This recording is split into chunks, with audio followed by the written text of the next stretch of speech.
तो इस एपिसोड में हम कंपनी 8 की बैक स्टोरी देखेंगे और कंपनी 7 के कैप्टन की कंपाउंड पावर भी देखेंगे और इसीलिए एपिसोड को लास्ट तक देखना। एपिसोड की शुरुआत में हम कंपनी 8 के सभी मेंबर्स को देखते हैं जिन्हें वो भी बताता है कि उसने अपने रातों की नींद उड़ाकर एक ऐसी फाइल ढूंढ ली है जिसमें उस ग्रुप के खिलाफ सबूत है। और तभी हिनावा बताता है कि इस फाइल में आइरिस और मिकी के ज्वाइन करने के बाद हमने जो पहला मिशन किया था उसकी डिटेल्स हैं। लेकिन तभी हमारा हीरो ओबी से पूछता है कि कंपनी 8 की शुरुआत कैसे हुई थी और ये इसने क्यों पूछा ये तो वही जानता है। तो वो भी कहता है कि उसे तो स्टोरी सुनाना ही नहीं आता और वो हिनावा को फंसा देता है कि ये तुम्हें स्टोरी सुनाएगा और हिनावा के पास कोई ऑप्शन ना होने पर वो स्टोरी सुनाना शुरू करता है। और फिर हम कंपनी 8 की बैक स्टोरी देखते हैं जिसमें हिनावा को देखते हैं जो आर्मी में होता है और अपने दोस्त के साथ गप्पे लड़ा रहा होता है। लेकिन तभी वहाँ मिकी आती है और उसे सलूट करती है और वहाँ से निकल जाती है। और फिर हिनावा का दोस्त उसे पूछता है कि ये लड़की कौन है। तो हिनावा उसे बताता है कि ये जनरल की बेटी है जो बहुत मेहनत करती है और ये तुम सब लड़कों से ज्यादा पावरफुल है। और तभी उसका दोस्त उसे अपनी न्यू गन दिखाता है जो उसने चर्च से प्रैक्टिस करवा ली है, जिससे वो जब किसी भी फायर स्पिरिट को मारेगा तो उस फायर स्पिरिट को मुक्ति मिल जाएगी। लेकिन हमारा हिवाना इन बातों में नहीं मानता और वहाँ से उठकर चले जाता है। और फिर सीन उनके बेडरूम में शिफ्ट होता है जहाँ हिनावा तो सो रहा होता है लेकिन उसका दोस्त बैठा बुक रीड कर रहा होता है। लेकिन तभी अचानक उसमें आग लग जाती है और तभी फायर अलार्म बजने लग जिससे हिनावा की भी आँख खुल जाती है। और अभी तक उसका दोस्त पूरी तरह कन्वर्ट नहीं हुआ होता और वो चलाते हुए हिनावा को उस पर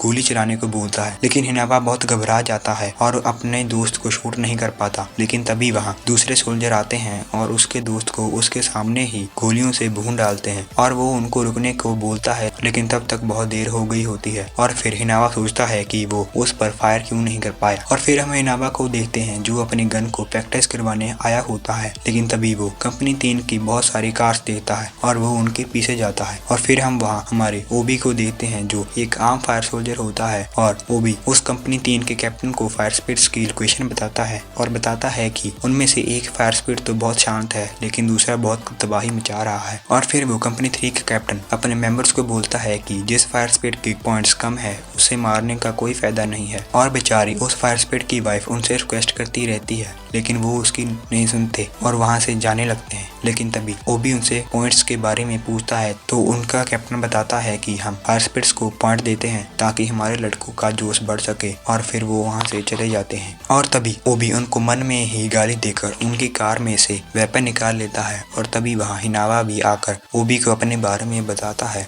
और वो दोनों मिलकर डिसाइड करते हैं कि वो दोनों ऊपर जाके उस फायर स्पिरिट को खत्म करेंगे। और फिर ओबी उसे पूछता है कि तुमने किसी फायर स्पिरिट को मारा है। तो हिनावा बताता है कि उसने अपने ही दोस्त को फायर स्पिरिट बनते हुए देखा है लेकिन वो उस पर फायर नहीं कर पाया। और जब वो दोनों उस फायर स्पिरिट के सामने जाते हैं तो ओबी उसे मारने के लिए आगे बढ़ने लगता है। लेकिन तभी हिनावा उसे रोककर खुद आगे बढ़कर उस पर फायर कर देता है। और फिर वो दोनों अपना काम खत्म कर बिल्डिंग से बाहर आ जाते हैं। और बाहर आकर ओबी बोलता है कि अब बहुत हुआ, मैं अपनी खुद की कंपनी शुरू करूंगा और फायर स्पिरिट के बनने की वजह को जड़ से ही खत्म कर दूंगा। और फिर वो हिनावा को भी अपनी कंपनी को ज्वाइन करने का ऑफर देता है जिस पर वो भी मान जाता है। और फिर वो दोनों मिलकर ये टूटी सी बिल्डिंग ले लेते हैं और इसे ही अपना न्यू बेस बना लेते हैं। और फिर हिनावा ओबी को मिकी के बारे में बताता है और उसको भी कंपनी में ज्वाइन करने को बोलता है जिस पर ओबी भी मान जाता है। और इसी तरह कंपनी 8 की शुरुआत होती है। और फिर से शिफ्ट होता है प्रेजेंट में और अपने बारे में सुनकर तो मिकी की खुशी का ठिकाना नहीं होता। और फिर इतने टाइम पास के बाद हिनावा उस फाइल के बारे में बताता है कि इसमें हमारे पहले मिशन की डिटेल्स हैं जिसमें हमने एक ऐसे फायर स्पिरिट को खत्म किया था जिसने उस ग्रुप के मेंबर्स की तरह कपड़े पहने हुए थे और उसके पास एक अजीब सा रेड क्रॉस भी था। और मैंने जब उस पर और रिसर्च की तो मुझे पता चला कि उसका कोई फैमिली मेंबर नहीं है लेकिन उसके सामान में उसकी कंपनी को जहाँ वो काम करता था उनको बहुत इंटरेस्ट था और वो कंपनी आज भी चल रही है और वो कंपनी 7 के अंडर आती है। और फिर हम कंपनी 7 के कैप्टन बानीमारू को देखते हैं जिसे एक बुड्ढी खाने के लिए बहुत सारी स्वीट्स देती है और बानीमारू वो सारी स्वीट्स अपनी दोनों बहनों को दे देता है। और तभी उसका लेफ्टिनेंट आकर उसे बताता है कि कंपनी 8 वाले यहाँ आकर उस ग्रुप के बारे में जांच करना चाहते हैं। लेकिन बानीमारू उसे कहता है कि उनको मना कर दो। लेकिन तभी उसके पीछे से वो भी बोलता है कि अब तो बहुत देर हो चुकी है। तो बानीमारू कहता है कि तुम जो करना चाहते हो वो करो लेकिन कुछ भी मेरे खिलाफ नहीं होना चाहिए वरना अंजाम बुरा होगा। तो वो भी कहता है कि हम तो यहाँ उन फायर स्पिरिट बनाने वालों को पकड़ने आए हैं। लेकिन बानीमारू कहता है कि मैं इस बात को नहीं मानता कि फायर स्पिरिट्स क्रिएट किए जा सकते हैं। और ये सुनकर शिनरा बहुत गुस्सा हो जाता है और कहता है कि मैंने उन्हें खुद फायर स्पिरिट्स बनाते हुए देखा है। और फिर वो गुस्से में बानीमारू को फाइट के लिए चैलेंज कर देता है। लेकिन तभी इमरजेंसी बेल बजने लगती है और ये सुनकर बानीमारू उस फायर स्पिरिट को खत्म करने के लिए निकल जाता है। और फिर वो बाहर जाकर एक पोल को उठाता है और उसे पूरी पावर से फेंकता है, जिससे बहुत सारे घर डिस्ट्रॉय हो जाते हैं। और फिर वो एक और पोल लेकर उसे जादू की छड़ी बनाकर उस पर बैठकर निकल जाता है और ऊपर जाकर उस एक स्टिक को 4 स्टिक में कन्वर्ट करके और बहुत सारे अटैक कर देता है। और ये देखकर आर्थर तो शॉक हो जाता है। और फिर उसका लेफ्टिनेंट बताता है कि बानीमारू एक कंपाउंड फायर सोल्जर है। बानीमारू के पास 2 जनरेशन की पावर है और इसी वजह से वो सभी कैप्टन में से सबसे ज्यादा पावरफुल है। और फिर हम उस फायर स्पिरिट को देखते हैं जो इतने अटैक करने के बाद भी मरा नहीं होता। तो बानीमारू उसके पास जाकर उसकी बॉडी में अपना हाथ घुसा देता है और उसके कोर को तोड़ देता है, जिससे वो फायर स्पिरिट खत्म हो जाता है। और फिर हम शिनरा को देखते हैं जिसे वो बुड्ढी बताती है कि हम फायर स्पिरिट को ऐसे ही मुक्ति देते हैं। हम घर तो दोबारा बना सकते हैं, लेकिन उस फायर स्पिरिट का शांत होना ज्यादा जरूरी है। और हम सभी यही जानते हैं कि हम सभी को मुक्ति भी बानीमारू ही दे, क्योंकि वो हमारा बादशाह है। और यही ये एपिसोड खत्म हो जाता है। नेक्स्ट पार्ट देखने के लिए चैनल को लाइक और सब्सक्राइब करना ना भूलें। Thanks for watching.